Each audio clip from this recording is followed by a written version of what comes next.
January 2023. Happy New Year. Happy New Year to you and to everyone listening. So do you trust that it's going to be a good year? So it's that's a good. So I am an eternal optimist. I am optimistic oftentimes to a fault. I trust that this year will be a transitional year. How's that for vagueness? You're standing on a line. It's gonna it's going to be challenging, I think. I don't think anybody, I think everybody knows that 2023 is going to be a little economically difficult. What no one knows is whether or not it's going to end in 2023 or it's just going to be the new normal. Yeah. How far will this go? Whether it's recession or inflation. Right. I mean, we've been in this challenging position now. This is going to be the third year. So 2020 Yeah. it was Yeah. COVID. 2021 it was the rebound, the inflation, um, supply chain issues and whatnot. Um, Now we're dealing with I don't know what we're dealing with. I mean, so you and I talked, you know, your question was about trust, and that's I think one of the topics we want to discuss today. Um, it was interesting to me listening to I mean, there's some really big items being discussed in the news now. I mean, we don't know what's going to happen with the war in between Russia and Ukraine. Yeah. So that's a big question mark. Yeah. I think there's been an erosion of trust in the cryptocurrency world. Did you invest? What's interesting though, what's interesting is you would have thought that with all the things that are going on, the price would go down. And it's actually going up. Cryptocurrency Yeah. has gone from 16, a low of in the 15,000s. Mm. I think I didn't look at it today, but it's probably close to 21. Mm. I've stopped looking at my accounts because I got so frustrated. I'm like, I'm just letting it lie. I'm going to trust. So that all has to do with your timeline. But it also goes to the what we were discussing. Is this the new normal? Yeah. Or is it Yeah. has previous cycles have been? Mm-hmm. So, the only thing that most of our viewers and listeners can compare it to, if they're old enough, is the 2028 to 2010 recession, what they're calling the Great Recession. So, I mean, Yeah. that's 14 years ago. And we rebounded slowly, but we rebounded so that, people in 2019 felt pretty good about things. Yeah. I mean, it wasn't until COVID hit that it really sort of threw a wrench into the system, into the Mhm. system. I feel like they have to do that every 10 years. They have to screw with the economy somehow every 10 years to just make it reset. People have to win. There's some big conglomerate that goes, "Hey, let's throw a big curveball out there." So there's a book, there's a theory about this, social economics, and it's called Pendulum. And I don't remember who the author is. Two authors. And they theorize that there's a 40-year cycle that goes from a me to a we. So they think it has to do more with cultural Hmm. issues and as those cultural issues impact the economics as opposed to the other way around. Interesting. So, and I don't remember any longer what cycle we're currently in, but they go, first of all, they go retrospectively Yeah. to History repeating itself prove the type stuff. theory Yeah. and how things are. So in a me society, and it doesn't hold true for every country. So one country might be in one cycle and another country in another cycle. The cycles are now, I think, congealing together a little bit because of the world is becoming a smaller place. Yeah. And we're so intertwined with one another. Yeah. But it's in a me society, it's all about the individual. My rights. Right? In a we society, it's all about the collective. And what they say is that neither extreme is any good. Oh. So that's why it's a pendulum. So as it swings towards more me, Yeah. it becomes apparent that that's not really good. And it goes back. So then you start getting a little bit more we until the we picks up steam and you become more we. And then that's sort of a more socialist environment. And people look at that eventually and say, that's not so good. We got to get more me. We can't just stay in the middle somewhere, huh? So that's right. So we don't stay in the middle. Yeah. And, funny that today's theme is trust. There's so many places that trust plays a role in our lives. We're talking from cultural to historical to bringing it down to more practical. Even I look at it from like goals. When you set a goal, you're trusting that the goal is, it's realistic, it's reasonable, it's attainable. And you're hopeful that with the right actions in place, you can hit those goals and celebrate that. So I feel like January, I've been spending all month already with clients on how to set your goals for 2023 without creating some distrust in the fact that they're just numbers. How do you get there? So let's get a little bit more granular with that. How about your team trusting that your goals are attainable? Oh my gosh. And not going to cause them any undue stress. I talked to a doctor today and he goes, I don't even tell my team my numbers, my goals, because I'm afraid they're going to look at it and say, wow, you're just making a ton of money.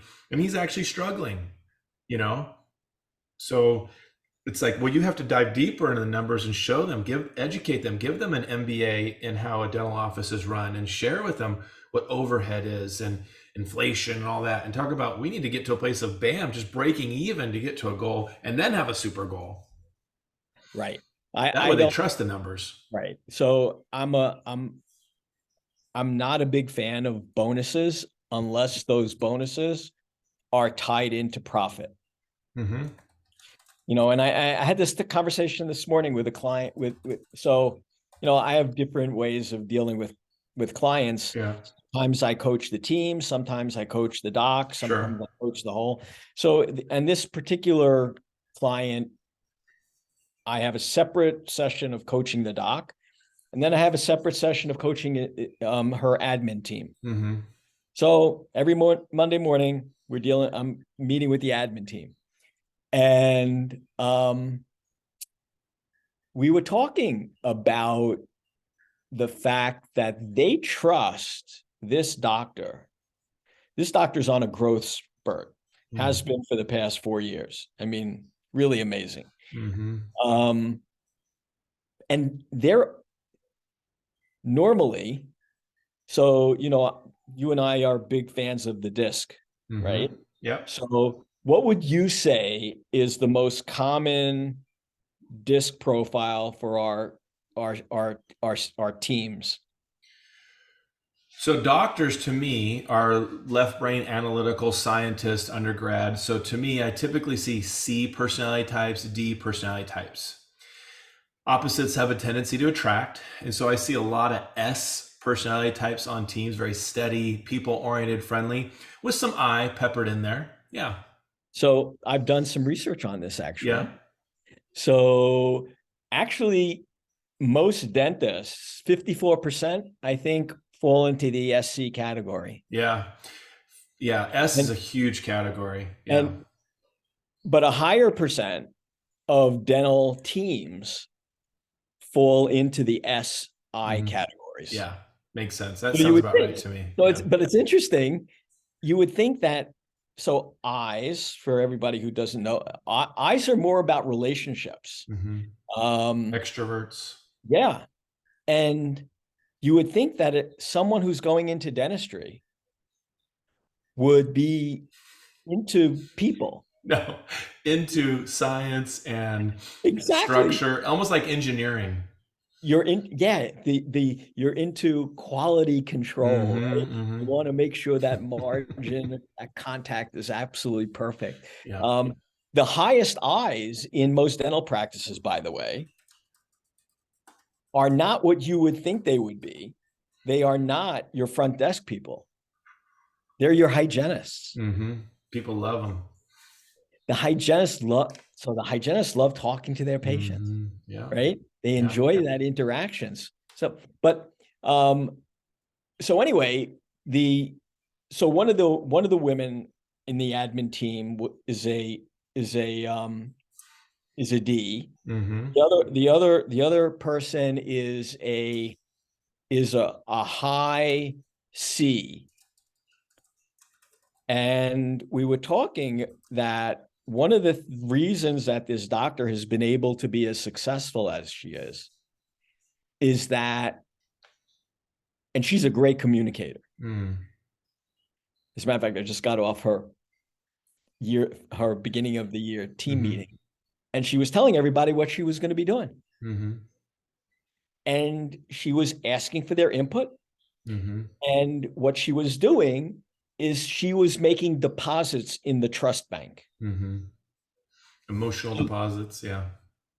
So because she has that big trust account, when it comes to her team, she's able to initiate and do things so that they know, because everybody wants to know what's in it for me, right? Hmm. How is this going to impact me? Hmm.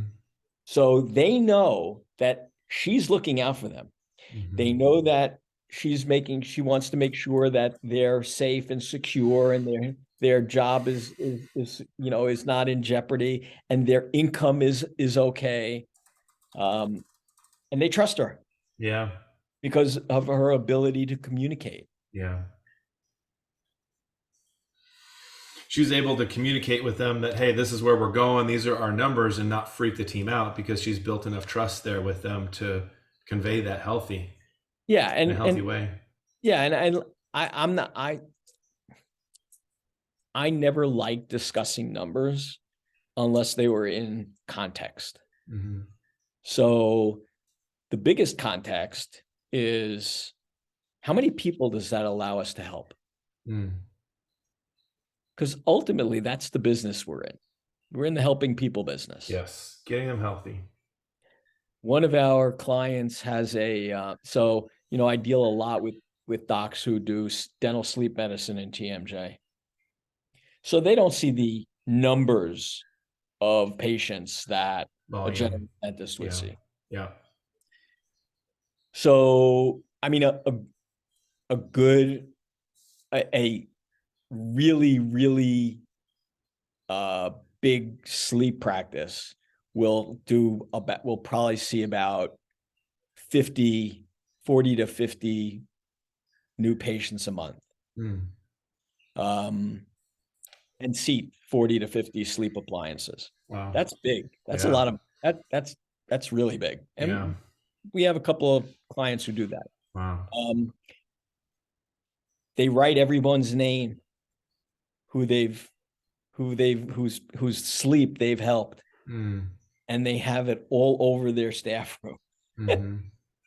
Reminders. It's Yeah. it's a reminder. It's Like the not, before and after pictures and the your wall of fame, or when I lead a seminar, one of the first things we talk about is, why are we here?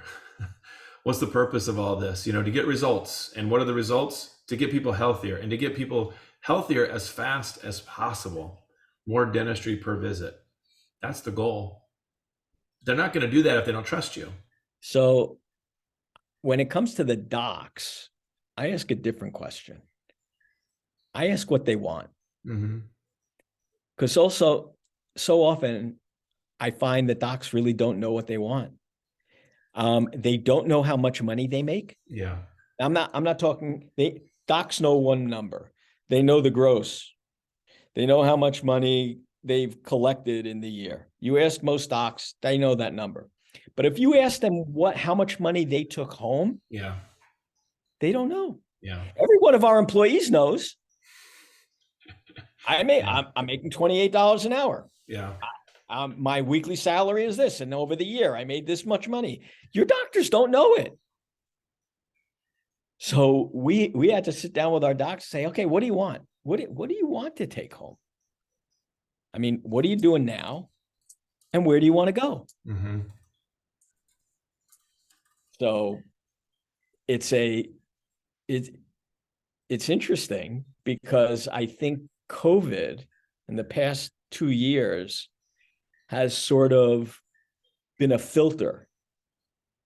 It has shown a spotlight on some of the inefficiencies and certainly the financial inefficiencies in most practices. Especially when all of a sudden people start freaking out about overhead, and you go, well, you can't really change the overhead because it's moving this way. It's not like there's not a lot you could do, and we have some power in some ways, but what you can control is, how do you get more efficient on the scheduling side to get people healthy? So this past week, Goldman Sachs announced that they're cutting, I don't know, a couple of 100,000 jobs. Oh, really? I mean, Wow. yeah.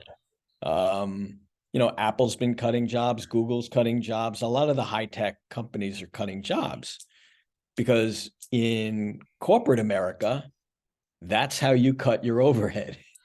Mm-hmm. Most dental practices run Nope. fairly lean when it comes Not gonna to have cushion to do that. Yeah. no, yeah, well, so let's go back to 2008, 2010. Mm-hmm.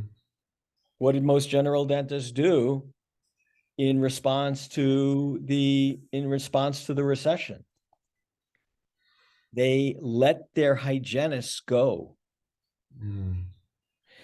because they looked at their open schedule and they said, why am I paying this person $40 or $50 an hour when I can be doing it? Yeah. And a lot of dentists let their hygienists go, Mm. which I thought was a huge mistake. Mm-hmm. But I understand there's a fine, where do you go? You're not, people are not accepting treatment because they're under economic stress. This was very true in the cosmetic practices in Manhattan.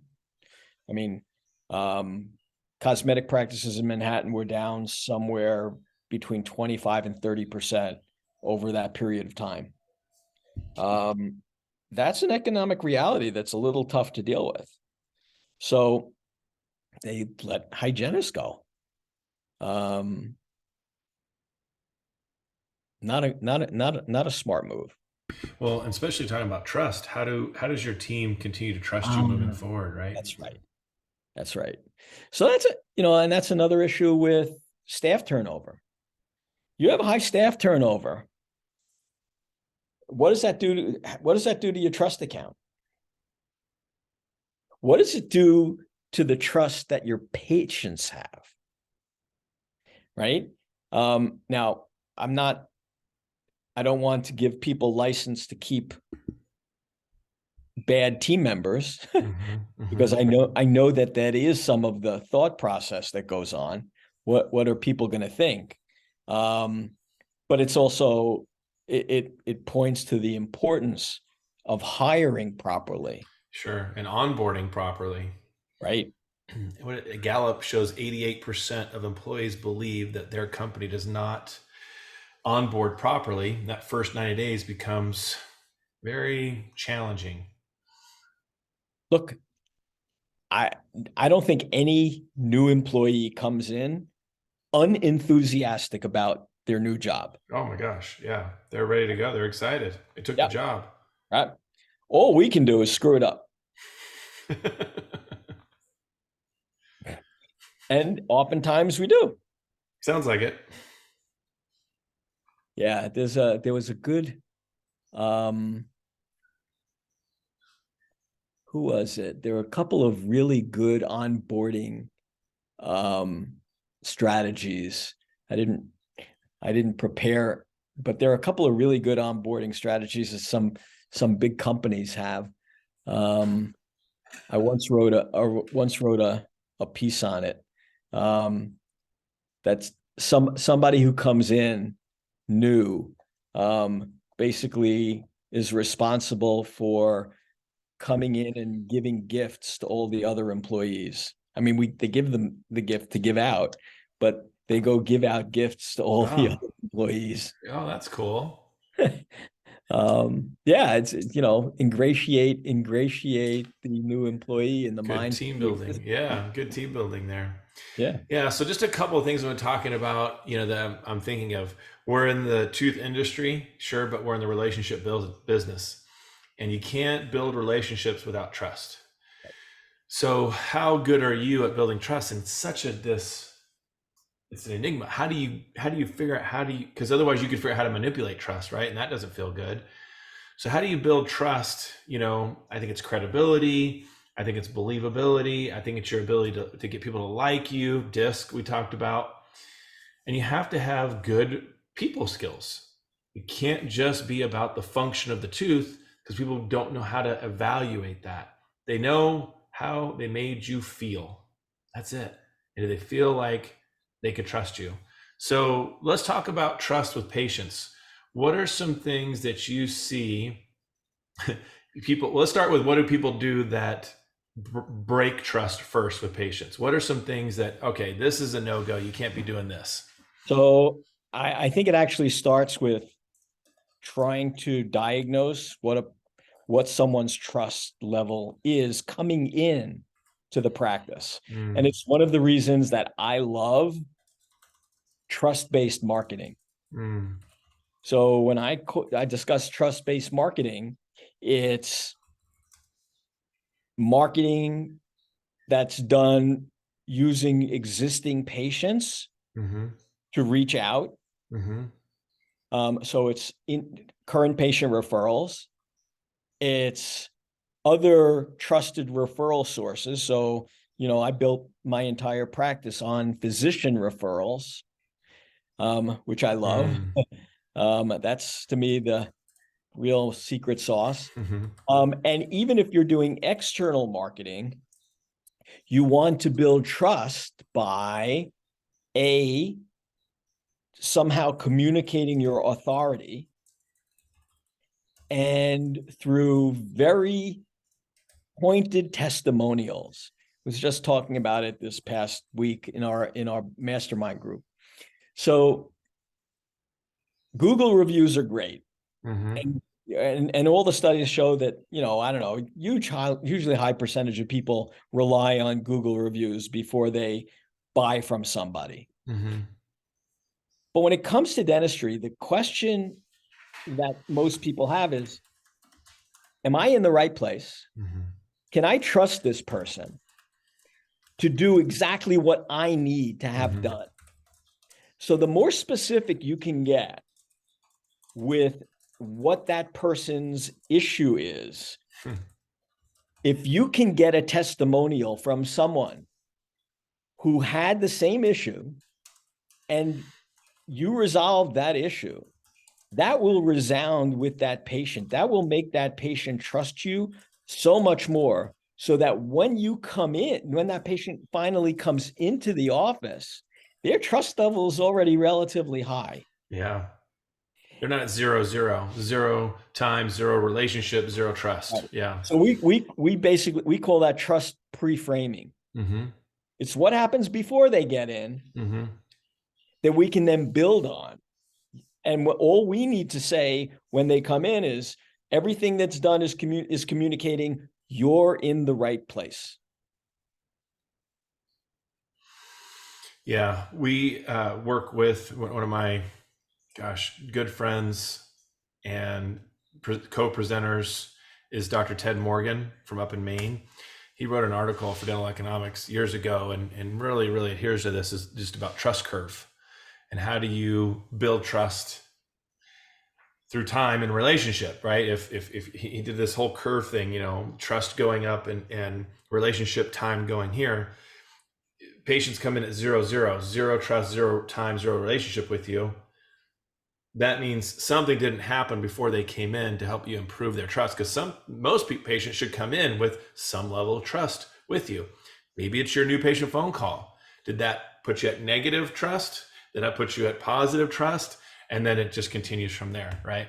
Yeah. Time spent. They had a conversation with you on the phone. Trust should be going up. Right. When you move. Okay, here's one. You move patients around. That devalues trust, right? Oh, we need to move your appointment. So I have to go and get cataract surgery. So my ophthalmologist says, I want you to go Mm-hmm. to this person. And then he adds on, he says, and she's really great. She did Hillary Clinton's eyes. Mm. So I'm not a huge Hillary Clinton fan, but I thought that was an interesting way for him to frame this doctor as somebody that I could trust. Yeah. I would have trusted his recommendation anyway. I'm going to him. I trust him. So just by connection, I will probably trust the recommendations. It's but the office can screw it up. If I called that office and here's an interesting thing, because I don't know if you deal with very many specialists. So specialists are referral based, Mm-hmm. right? Yep. They serve two masters. They Yep. serve GP. the referrer and the patient. Yep. Now, what if I'm referring somebody, right, to a specialist, and they they the person on the other line at end of the phone doesn't recognize the person that's the doctor that's referring. Mm-hmm. That's terrible. That's Yeah. terribly Shooting undermining. yourself in the foot. I mean, the answer, the response should be, oh, we love patients from Dr. Smith. Dr. Smith sends us patients all the time. Mm-hmm. But who's Dr. Smith? What's his office? How do you spell that? Who's referring you? Yeah. Uh-oh. Yeah. I use credibility formula. How do you create credibility? Credibility comes from confidence in your competence. So every interaction you have with this patient, you're either building or demolishing that perception that you are competent in what you're doing. Confidence in your competence. So, repeating yourself doesn't sound very good at what you do. Or like patient walks in, hey, Bob, my name's Mike. Oh, hey, Mike. Simple little things that you do all throughout their experience to improve credibility. So what I started pointing out to people is that one of the issues with trust is ambiguity. And we find that a lot in treatment presentation and then in financial presentations. If you don't know exactly how much something is, if you equivocate, if you go, Mm, and you little mm, tells, hmm. right? Little tells that give the impression to the person you're speaking to that you're not actually secure, you're not confident Confident. Yep. in what you're actually saying, Trust will go down. Yeah. sales gone. Absolutely. Yep. Yep. And if you come across too pushy, if you're just telling people what they need to do, I think that's a huge barrier as well. You have to read people, you have to some emotional intelligence to have some relationship management in that process. I mean, that's all we teach, really. I mean, we look at numbers, we look at analytics and everything, but at the end of the day, it's how are you relating to the people around you? Yeah. We use the emotional exam. Have you ever heard of that before? No. Emotional exam is like finding the why. So I call it finding the why. Why is that important to you? Yeah, this is what you want. You want wider, brighter, straighter, healthier, longer lasting teeth. Why? Well, my grandfather lost his teeth, or I got a job So, promotion coming up, right?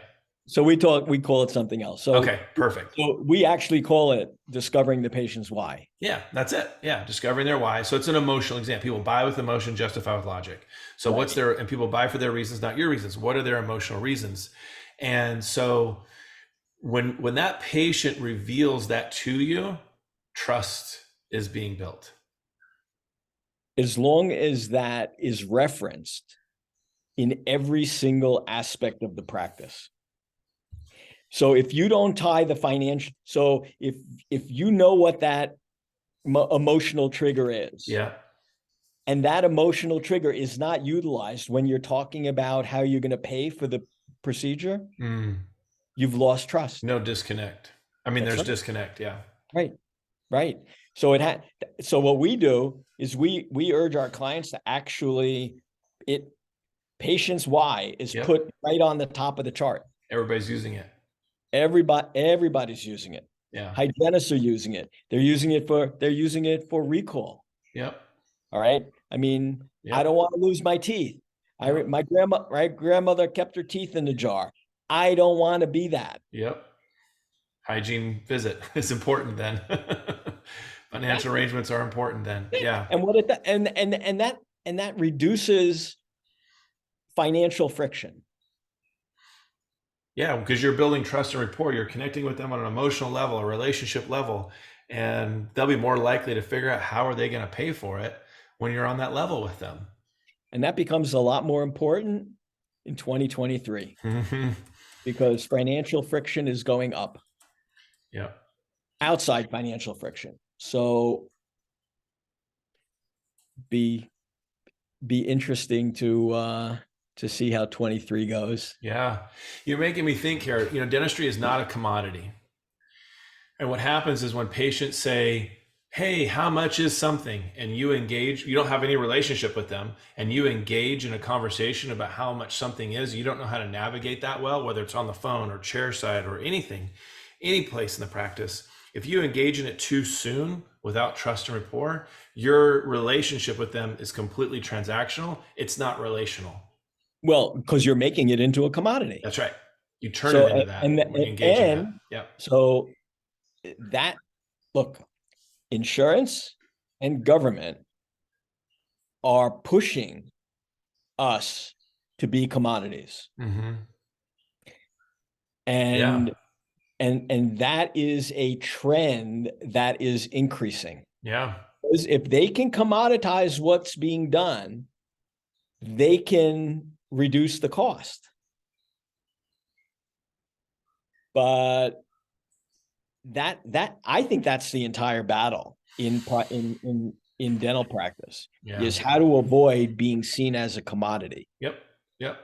You know what really hurts that is the mailer that says, come in for your free cleaning.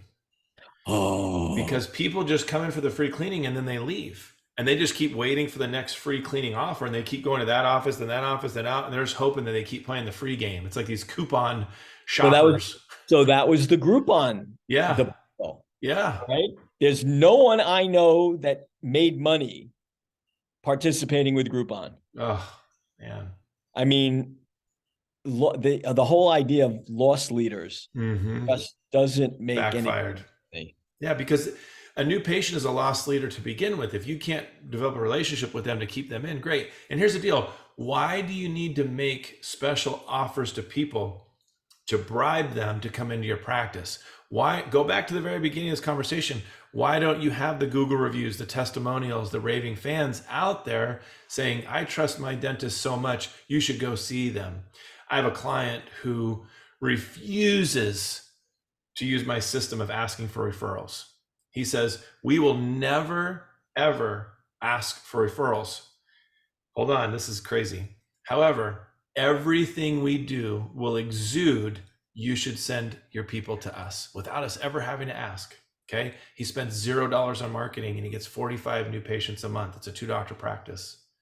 All referrals. Why? Because he has said, look, if we do everything the way we're supposed to do it, it's only going to organically pour into people sending people to us. It's amazing how he's mastered that. And it's been through the team trusting him to do it this way and the patient picking up on that trust level and then regurgitating it. Now, can every office do that? No.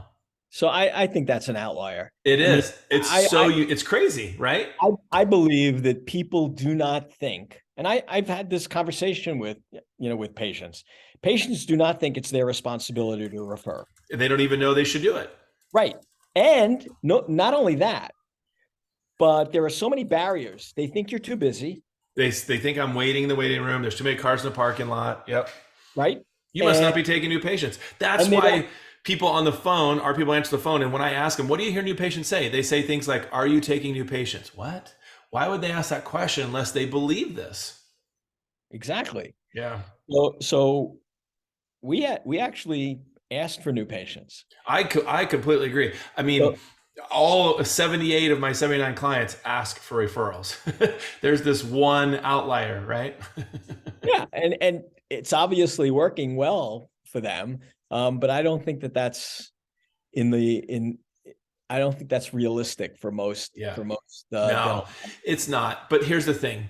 You can't ask for referrals unless you're doing all those things right. It'll break exactly. It'll break the rules of relationship. You don't like me? Oh, hey, will you send your friends and family to me? Or we ran late. Hey, will you send your friends and family to us? Or you didn't know how to talk about the why or things like that. Yep. So I'd say the same is true for marketing. So unless you're doing everything right in the office, spending money on marketing is not efficient. Because how's it going? So if you spend a bunch of money on marketing and the phone's ringing, but your person on the phone doesn't know how to handle a simple thing like, do you take my insurance? You're going to get 45 calls and schedule 5 people. Right. And then the doctor will go to whomever, the office manager, how do you think our marketing's going? Oh, it's not going well at all. But you got 45 calls. But you don't know that as a doctor. You just look at the results. That's right. Yeah. We use a new patient conversion tracker so they can actually track how many calls they get today and how many did they convert and what marketing source did the ones that scheduled come from and what marketing source did the ones that didn't schedule come from. And you look at it and say, how do I work on what I'm doing to get that person scheduled? Yeah. So I actually just wrote a workbook for dental, sleep, and TMJ practices on KPIs. And when it comes to referrals, because referrals are so important to specialty practices, we get really granular. And we want to know not only how many patients are being referred by a specific source, we want to know the value of those patients. Yeah.